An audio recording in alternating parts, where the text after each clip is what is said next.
With Mr. Review, we spring into action with breaking reviews.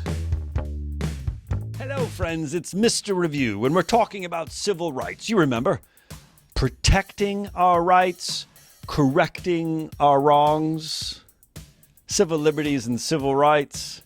Well, there is a story that Mr. Review doesn't always want to tell, and that is, of course, that sometimes our government hasn't been so clear and consistent in protecting our civil rights.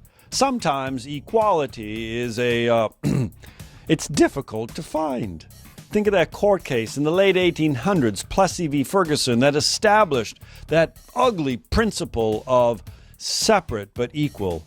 The government of the United States standing up and defending discrimination and segregation. Oh, it's so depressing. It's a debate that we continue to have. And let's not think of it only as an historical debate. There are groups today that feel that same discrimination, feel that same segregation. And it's time for us to open our eyes and argue, wait a minute. The Bill of Rights, the 14th Amendment, was not just for the majority, it's for the minority as well. We must open our eyes to the continued inequalities in our society. It is a fundamental goal for all of us to do so.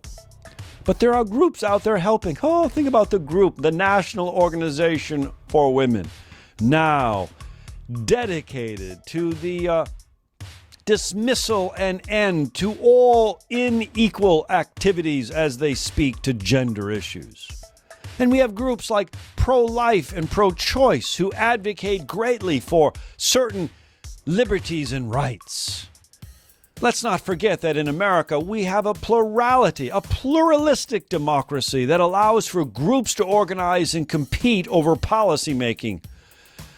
I encourage you all to join one of those groups, maybe join two of those groups, and become an activist yourself in promoting equality for whatever issue that you like. Mr. Review's not here to tell you which group to join, but let's all be eager in our advocacy for equality. It was a fundamental promise given to us in our Declaration of Independence. We hold these truths to be self-evident, that all are created equal. It's time to live up to that. It's time for us all to spring into action with our own breaking reviews.